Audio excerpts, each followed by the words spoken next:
we go on, I just want to say, man, I miss you guys. I miss y'all so much. I know. I promised myself I wasn't going to cry, but I miss y'all. And I know I've got to visit. We did some golf cart visitation. We visited some people in the front yards this week, and it's so good to see people. But there's a lot of y'all. I'm seeing you comment on here. I really miss you guys. Yeah. I love you. I can't wait till we can get back together. Yeah, I totally agree. We like evaluating, we talked about last week, but kind of the new normal and the way things are going, even if, let's just say they say, hey, everything's open next week. That's not going to happen. But even if they said that, we've realized nothing's ever going to be the same again. You know, enough has been shaken up that it's like we're going to have a new perspective on things. And church-wise, you know, it's not a restriction. It's kind of an opportunity now to approach this digital world in a different way. And businesses, corporations are all seeing things differently, which is a great thing. But we thought, there's a topic that is maybe pretty apropos for this time, this day and age, that we're going to look at. So the point of all this, right, the reason that we're here this morning together is not just hey, good to see you later. It's that we actually change things in our life. We evaluate things that we haven't evaluated before. And so hopefully this is going to challenge a mindset that you have and will lead to us doing things a little bit differently. So here's a lead-in question to today's topic. The question is, have you ever met somebody in your life that sees things totally differently than you do? Right? The things that you think are funny, they don't think are funny. The movies you like, they don't like. Like the way that you think is just not the way that they think. Have you ever met anyone like that? Absolutely. The whole world, actually. Yeah. I think. So, maybe it's better. Have you ever met anybody like you? Not really. No. I mean, I think I've been misunderstood a lot. Yeah. I remember really early on when I was a kid, Garner's Beach. It's over in Fort Walton on Beachview. In fact, it's pretty popular right now because all the beaches are closed, so everybody's going there. But it used to have it used to have a dock out front, and you could jump off the dock, but they had a playground. And I remember I went there when I was a kid, maybe 6 years old or something, and the whole family, we went, and they had a slide that you go up to the top, and then when you slid down, there was a tunnel. So my family, we're all picnicking and stuff like that, so I slid down, but I stopped in the tunnel, and I just stayed there. And there was no other kids coming down the slides. And so pretty soon I could hear my parents looking for me. Eric! Going through the park, look, Eric! I could hear other people trying to call my name. And I was like, not yet. Wait for it. And then the police came, and they were out looking for me. Everyone's looking through the whole neighborhood for me. Wait for it, Eric, wait for it. And then right when like my mom walked right by the slide, I slid down and went, surprise! And I thought it was the funniest thing in the world, but they did not think it was funny. To be honest, that's on them, because that is funny. But my whole life has been like that. In fact, I feel like Darlene sits in the middle of between all of these people in the world that misunderstand me and don't get me and are maybe offended by me. And then there's me, and she sees like my jokes or my quotes and understands them, but other people don't. And she's kind of in the middle going, no, if you really knew him, no, he didn't mean to offend you. He's compassionate, I swear. Yeah, I've spent a lot of times in my life like that. So our honeymoon, we went to Costa Rica, and we were on the beach, and it was a huge surf day. So these waves were enormous, and we're both sitting out there looking at these huge waves, big enough that like there were some surfers not going out. And this one guy paddles out, massive wave. He tries to drop in and just gets annihilated, right? I'm pretty sure he just exploded. And we're watching this, and after about 30 seconds, we both speak up at the same time, and she goes, well, that was stupid. At the same time, I go, I think I'm going to go for it. I was like, yeah, I'm reading between the lines here. But, you meet somebody and talk to somebody, or like you interact with somebody online, and you're just like, are we the same species? Like, we're just so different. And the reason is because we have experiences and relationships and victories and letdowns and all of that kind of mold our mindset, that affect the way that we see the world, right? I mean, think about how many mentors you have, people that you've looked up to, influential people that you've kind of adopted the way that they see the world because they've inspired you. And there's a quote from this French author, her name is Anai Nin, and she says, we don't see things as they are, we see them as we are, right? We have this lens that we view the world through, and it's based on our experiences. Oh my gosh, yeah. When I was in college, we were having a party at our apartment. There was, I don't know, maybe a dozen people there, 15 people, but music, the whole thing going on. But somebody brought over, because I needed money for college, but I got $2,000 in cash, in an envelope. Someone gave it to me, and it was right during this party, and I was like, well, I need to hide this, right? So I hid it, and I had a normal hiding spot, and I was like, no, because other people might know where that is, so I'm going to hide it somewhere different this time. So I hid it, but it was a party. So the next morning, because it was a party, I went to look in my normal hiding spot. It wasn't there, and so I thought my roommate had ripped me off, or somebody had ripped me off. And so all through the day, everything that he would say, I would hear it and I would see it through the lenses of, I think this guy stole my $2,000. And so then anytime he'd say something, I'd go, oh, what did he mean by that? Is he the one that took the money? Yeah. And I'm like, I'm for sure looking through these lenses that he stole the money. And then later on during the day, I don't know, I was getting a pair of socks, I opened it up, and there's the envelope with $2,000. I was like, oh. So we all have a narrative that is crafted by your experiences, whether it be a narrative about a party or a race or a group of people or ethnicity, any kind of different demographic, just the way you see things, it's based on that. Those lenses are shaped by your experiences. Yeah, and that can be generations deep, yes. right? Like you talk to people who have prejudice, and very, very seldom will that person say, my prejudice is incorrect and malicious. Like they believe that it's right, and it's because of either limited experience that they have or a narrative that's been crafted by family or something. And so people get kind of lodged into that, and that's exactly what we're talking about, is this idea of expanding that. Ignorance is when you have a limited sample size, a limited worldview. How do we expand that? And we believe that it's true that the more we see the world, the better we see the world, right? Just in general. The more you increase your sample size, the better. The better perspective you're going to have on life. You can read as many books as you want on Haiti, but until you go over and experience the culture and experience that, you have limited perspective on that. The problem is that we as humans, in an effort to control, in an effort to be in charge, we tend to stay in our box. We like to create this bubble for ourselves, and we become very habituated in the way that we see the world because that's comfortable. Me personally, I'm a logic guy, and I don't like it when somebody challenges my worldview. Yeah. And I don't want to, because it almost feels like forfeiting to me. I feel like I'm smart, and if I now take what you're saying, that means that I didn't have it figured out, and I like to have things all figured out. Yeah, because when we get stuck in our ways, when we have a closed mindset, when we have a worldview that we're so entrenched into it that nobody can question our worldview, it becomes a very dangerous place because we're not able to grow because we're never able to learn. Yeah, because you can't grow if you don't learn. And so if we're so entrenched in our ways that we don't learn from it, we'll never grow as a purpose person. And maybe you're watching here today, and there's some kind of a topic that you're stuck in. In other words, you refuse to see it any other way. Maybe it's how you spend your time. Maybe it's how you spend your money. Maybe it's how you do your marriage or do your parenting. When we get older, we actually emulate what was modeled for us. Mm-hmm. And maybe your parenting or your marriage isn't doing well because you're repeating what was modeled for you. But what was modeled for you wasn't healthy, but you don't know how to change. That's your view.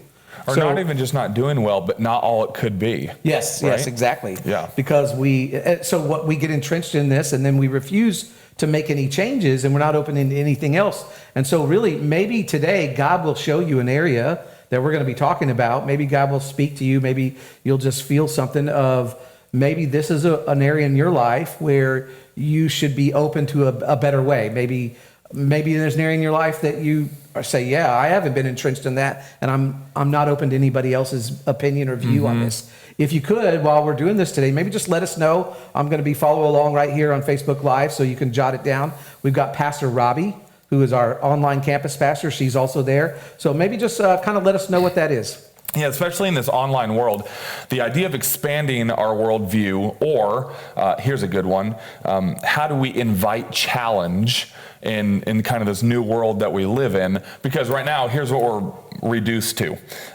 Here are interactions. One, we can have interaction with family, which is pretty predictable. We know them, they know us. We can just totally isolate.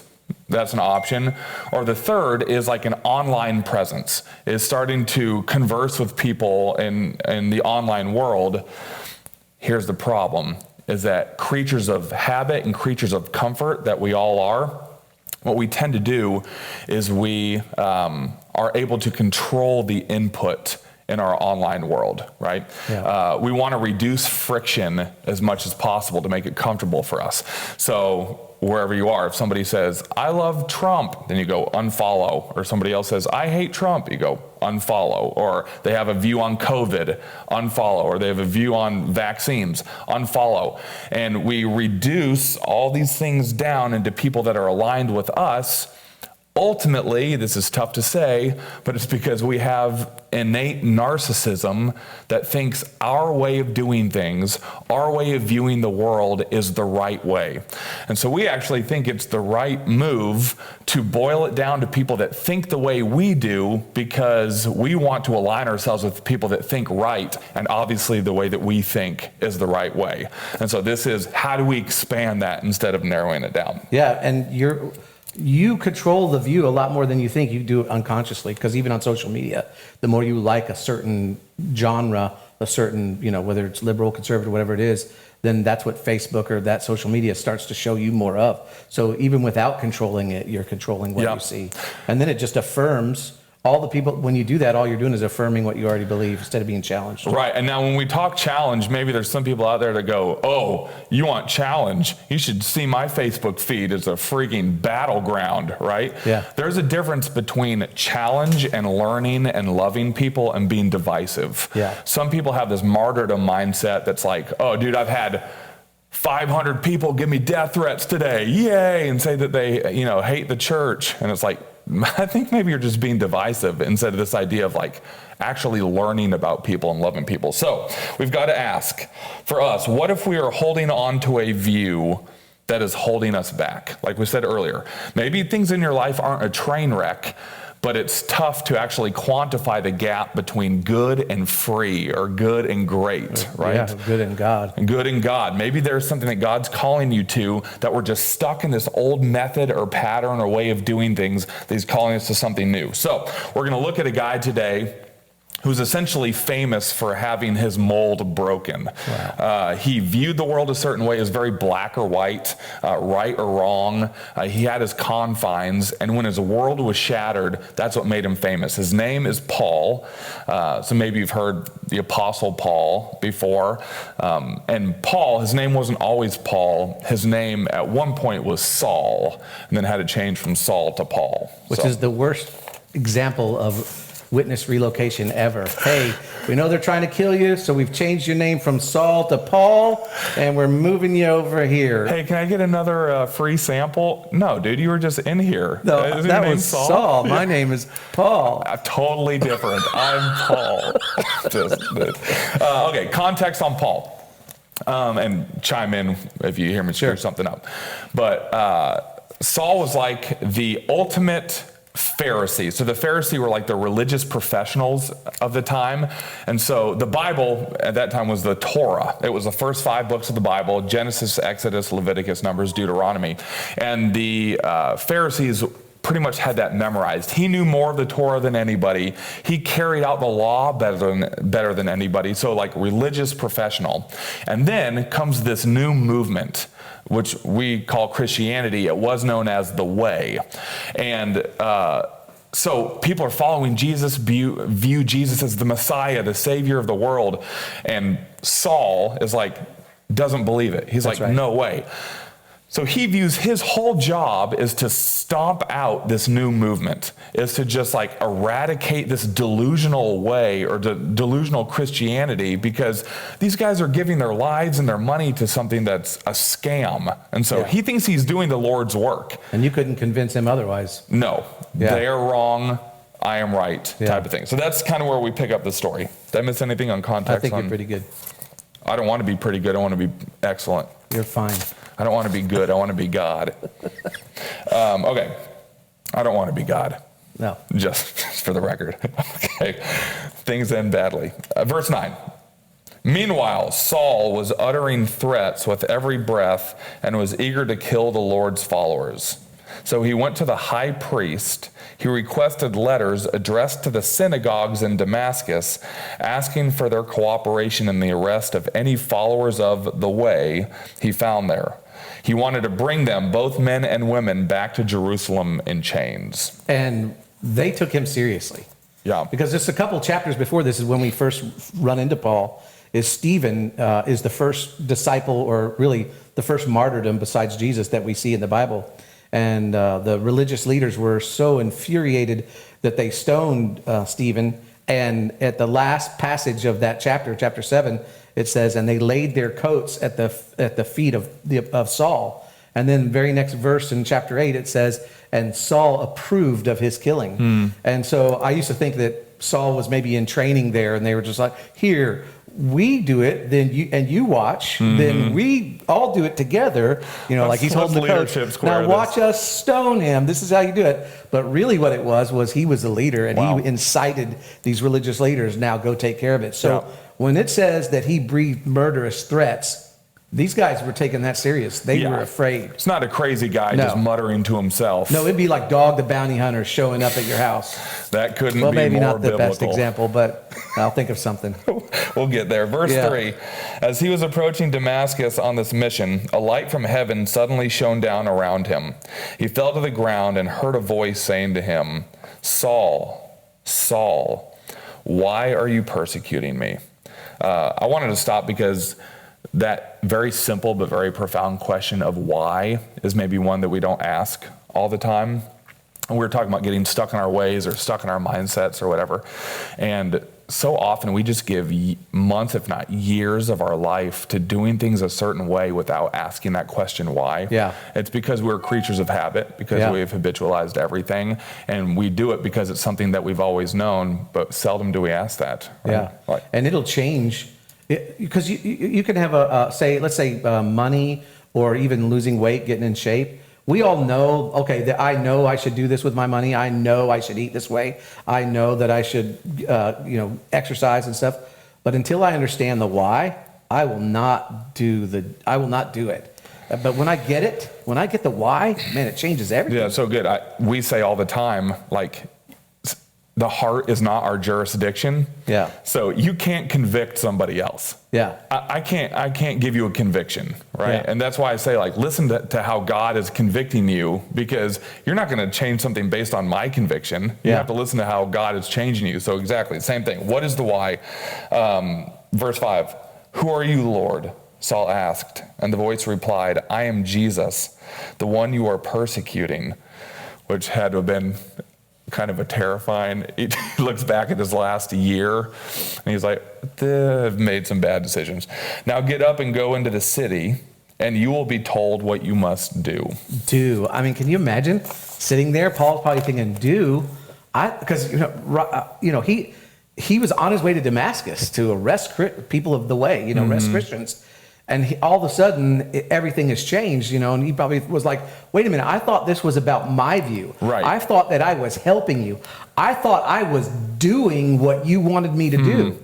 But see, your worldview is determined by how you see, and then how you see determines what you do. So the way you see the world determines everything that you do in the world. And how Saul saw shaped everything he did. Yeah. And now he's seeing differently. Yeah, which is the same for us. Right? Yeah, it is. Everything that we do is based on the way that we see the world. And so whether it's unexamined or examined, whether it's malicious or benevolent, whatever it's ingrained in you, we act according to the way that we see the world. And that's what we're inviting today.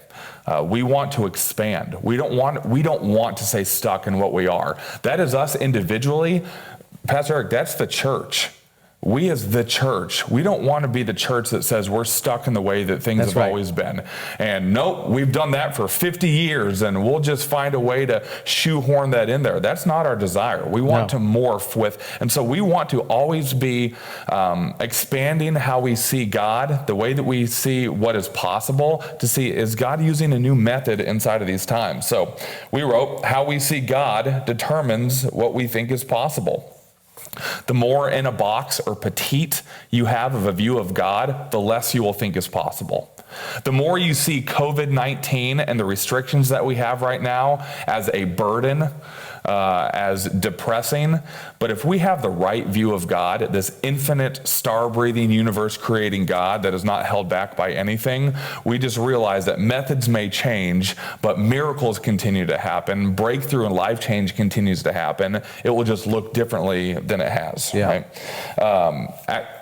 I was thinking about the different views of things that we have. Money, maybe you're stuck in your view of money. Parenting, based on how your parents parented you, you probably have a pretty ingrained thought on what's the right way to parent, and we need to shake that up. Success, but a big one is actually who we think God is. I am a logic guy, I said it earlier, and this is a loose translation of the word, but honestly, pridefully, I view myself as an intellect, which is ridiculous. I've never viewed you as an intellect. Yeah, I know because of you're how many intellectual. fart jokes I tell. Well, it's because I view you as the funniest person I know personally. Yeah, just like in an intellectual way. That's just because you mean? I've never met Will Ferrell. Yeah, no, I can be funny. Please tell me I'm smart. but I've always been like, I want to logic God out. I want to have a handle on the situation. Yes, I can read the Bible. I know he's big. I know he's powerful, but I kind of understand what he's doing in a prideful way. And then I met my wife, Kristen, and her relationship with God is primarily based on the supernatural, inexplicable side of God, the mysterious side of God. And I realized, oh my gosh, I have fractioned down what God is into this sliver of the pie. Wow. And so what I think is possible is the logical. How am I ever going to be seeking miracles if I've narrowed God down to the logical, or, in my experience, what I think is possible? And so maybe for you, whatever that area is, the breakthrough is by willing to expand the pie chart and say, maybe there is more than what I've experienced or what I've known to be true. So good. Back to Saul. This is in an instant, right? His world's rocked. Verse 7, the men with Saul stood speechless, for they heard the sound of someone's voice, but saw no one. Saul picked himself up off the ground, but when he opened his eyes, he was blind. So his companions led him by the hand to Damascus. He remained there blind for 3 days and did not eat or drink. Now, why do you think, quick question, Graham, why do you think God blinded or took his sight?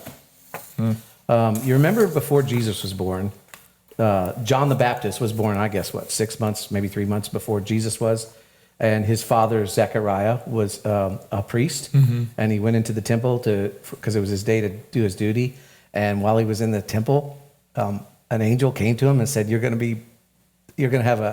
wife, Elizabeth, is going to have a child. Uh-huh. And you're going to name him. I'm an intellectual. And you're going to name John, John. And he said, how's this going to be? And because he spoke doubt, remember the angel took away his voice, he couldn't speak. Yeah. And why did he do that? Because he didn't want him to speak unbelief. Right. And I think it was kind of very similar with Saul, but not good. with his speech, because this is how he viewed his world, like this. Everything in his world was viewed this way, and you couldn't change his mind. And then now he's blinded, okay? And it wasn't just because it was a bright light, but I think it was to reset how he saw, because now he's going to get a new picture of the way he sees the world, okay? Because previously he didn't believe in this Jesus. Now he's speaking to him, right? And when you can't see and you don't eat or drink for 3 days, you have a lot of stuff to think about. Yeah. And I'm betting in that time, Saul reevaluated a lot of things. Because when you go to the Old Testament, when we go to the Old Testament, we read the stories in the Old Testament on this side of the resurrection. We read them with Jesus is the Savior or Messiah lenses on, right? This is what happens with Saul. So he has this worldview, he has this view on the way he sees Jesus and the movement and the way and all of that. Suddenly, now he realizes Jesus is real because he's talking to him. Now in this 3 days, he probably starts looking back to those 5 books of the Old Testament, the Torah and all the things they learned. And now he starts looking through them in Jesus lenses and going, those were talking about yes, him. Yes. So now his view changes. It was something dramatic that happened in Saul's life that shifted the way he sees. So good. And sometimes we need that. Sometimes we need that in our life, because we've been talking about the concept of waiting on God, right? And how many times has God used inactivity in our life to expose something in the way we see things, right? That to expose and what our view is. Because if this guy would have grumbled and complained for 3 days, we would never know him. If he'd have sat in that where he was for 3 days and just grumbled about God and all this, we would never know who he was because he'd not be written in his history. Yeah. And maybe for you right now watching, maybe when there's something in your life that you have not invited God in to shake things up, to give you, what did you call that? The Saul to Paul. Saul to Paul shake up. The Saul, maybe you need that's a Twitter, you could tweet that. Tweet the that. Saul to Paul shake up. What area in your life do you need a Saul to Paul shake up? Yeah, you're right. We have an option right now in this waiting period of being quarantined, and we can grumble and we can say this sucks and I wish we could blah blah blah, or we can take this opportunity to evaluate the viewpoints that we've had forever and say maybe there's some things that I'm stuck in that when we get re-released or when we get vision back or whatever, we have this new perspective or focus on life. That's our challenge today. Our challenge today is to invite an interruption, to invite God to interrupt the way that we see the world. And here's our question. The question is, if we're going to invite an interruption on a view, what view are you most afraid for God to interrupt? Oh, that's good. Man, you talk about online engagement. That's a courageous one. Yeah. If you post that on the feed, good for you. And I'm not able to do comments. Everybody shifted over to YouTube because something's wrong with the Facebook. So I was going to do comments back and forth, take your comments, but I can't do that. Yeah. That's an online interruption right now. Go ahead, and I just interrupted you too, didn't I? No, that was intellectual. I thought of a couple different views, right? Money. Yeah. And actually, primarily the view that you're probably afraid for God to interrupt is what you are anchoring your life to. In times of chaos, what is your consistent? What do you need to be unchanging? So if it's money, then no matter what else is going on, your biggest fear is not seeing that number in your checking account. Because right now, a lot of people have their mind on the money and the money on their mind. Oh, come on. Because, we're being stretched right now. Yep. Yeah. God, we talked about that. Success. What it looks to serve. Yeah. We're not able to serve the way that we did. But there's ways to serve, but it's completely different. And it's completely different. Yeah. So anyway, what is it for you? When I say, that you think that you're right in, that you're unwilling to change, there's a chance that is actually the area that is keeping you from breakthrough. And on the other side of that breakthrough, we talked about is a God that wants to expand your pie chart, that wants to show you how complete of a God he is, that he is so much bigger than you thought was possible. But when we're just locked into our normalcy, when we are habituated or we've narrowed down what's possible, we're only really experiencing a sliver of the fulfilling life that God has for us. Yeah, that's so good. Okay. So just like Saul, he had this breakthrough, right? His worldview was shifted. And I thought about last week for Easter, how we talk about the resurrection of Jesus a lot. We say the power of the resurrection. We even talked about it last week, not tongue in cheek, really, the power of the resurrection. And then sometimes it's a little bit ethereal, but I thought this is a perfect way for us to begin to reevaluate what's possible. That Jesus is dying and raising from the dead. He didn't do that so we could have a fish bumper sticker on our car, right? He did it so that we can partner with him in bringing compassion and love and actual world change through not being narcissistic and depending on ourselves, but instead inviting more and more of kind of the mystery of God. So you said earlier, If we change what we do without changing our why, it's not going to stick. It's not going to stick. Right? It has to be deeper than that. And so our first step, even before we change what we do, has to be to evaluate our why or the areas that we're stuck in. That's why, Andy Stanley says, and we've taken it from Andy Stanley, that if we can see how God sees, we'll be more inclined to do as God says, because it's all about understanding the why. Yep. You look at Saul's life. Saul, when he was Saul, everything he did was fueled by the why, because he believed he was on God's side, carrying out God's mission. Once he met Jesus, his whole why changed, and his life was just as passionate and just as radical, but now it had a new cause, because it was fueled by the why. And that's what we have to do, is understand the why. And like you said, if you're bringing up money, finances, God, success, all those things, those have been shaken up now. So what is the new why that you need to obtain to help fuel your motivation for moving in that direction? Yeah, and if you don't know what you're stuck in, that's believable. I get that. I understand that. But the way that we sometimes find out what we're stuck in is just by having conversation. And when something hits you differently, or you have an opposing viewpoint, then you dive into that. Why does that make me feel challenged? Why does that make me feel defensive? And so we have to start conversation, and that is our application for today. Here's what we want for you to do. Veronica said it was her job. That was her. She said her job. And then I'm starting to get some stuff now. Sam said it was his family, and then a couple of people, both our wives, said it was routine. That's what they're being challenged with, is the routine. Because they both hate being locked up at home with us. Yeah, go to the office, go to the office. We're really reevaluating marriage. Just in general. Yeah. Okay, so here's the application. We want everybody who's watching to take this question that we're about to ask and write it out on your Facebook feed, or I don't know if you can do it via Instagram because it's text, so this might work better for Facebook. But here's a question. You're going to write, what is something you feel you have unique perspective on? We're putting it up there on the screen too. Write that down. What is something you feel you have unique perspective on? Now listen, this is not you answering this. If you want to answer it in the comment section here, awesome. We'd love to hear from you. You are trying to get answers from your sphere of influence. So they're putting it out there. They can put it on their Facebook page, or what is... Put that as your status. What is the thing that you think you have unique perspective on? Yep. And if you want to add other text, that's fine. But the desire is that the people that you know, all of your friends, you want them weighing in.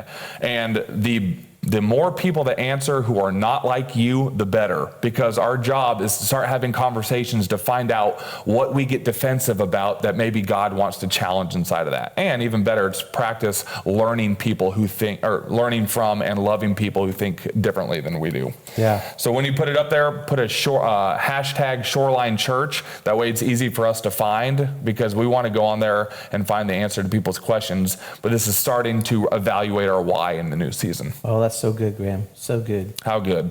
So good. That is just like, it's better than good or fine. You did exceptionally intellectual. Oh, that's exactly what I was going for. You did exceptionally intellectualist, Lee. And I can tell you're really funny. Yeah. So, anything else we got? Nope. How's that for an ending? Conclusion. Man, we nailed that. Yeah. Well, that's my time. Feels like we should pray. Yeah, let's pray. Okay. I'll pray and then you fix everything. Okay.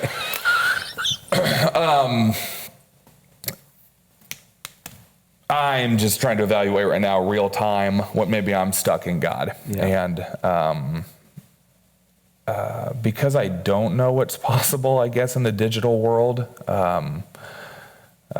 I'm trying to continually get a handle on things, and I just realized more and more I need to be open-handed. And I've heard somebody say, wow before how, that we can just invite new ideas and say, how big is our God, before we're asking, how's that possible? How do we filter it down? So I want to be a wow guy right now, and to realize, God, that you are looking forward to this new season and the miracles that you're going to do in a way that you never have before. This is setting up potential for you do to have impact on our city, on our community, and in our lives that we never have experienced before, but we have to be open to it. We can't be stuck in the mud. We can't be closed off. We need to invite this new method of you working. And so, me personally, God, I'm saying I'm inviting that. I'm willing to have a Saul to Paul shake up. I'm willing to view things differently than I have. And would you speak clearly? When I hear the next conversation or have the next conversation and a view is challenged, that I'm not going to be defensive. I'm going to be open to that and realize that, man, maybe there's a different perspective that allows me to see you and humanity in a different light. And I invite that. So be here with us as we continue this journey. It's into the unknown, and it's it is not clearly defined, but in the mystery, God, you are there working miracles, and we trust that. In your name, amen. Amen. Pastor Donnie says, Graham, that you have a lot of room for potential to be an intellectual. Hey, my Thank parents you. told me that. And hey, just thanks for being with us today. Don't tune out yet, because when the cameras stop rolling, you should see what happens next. Anyhow, let me just give you a couple of reminders. I want to encourage you to continue to pray for your streets. We have those street signs available to you that says this street has been prayed for by the Church of Destin. We will have them out. You just contact us. We'll get them for you.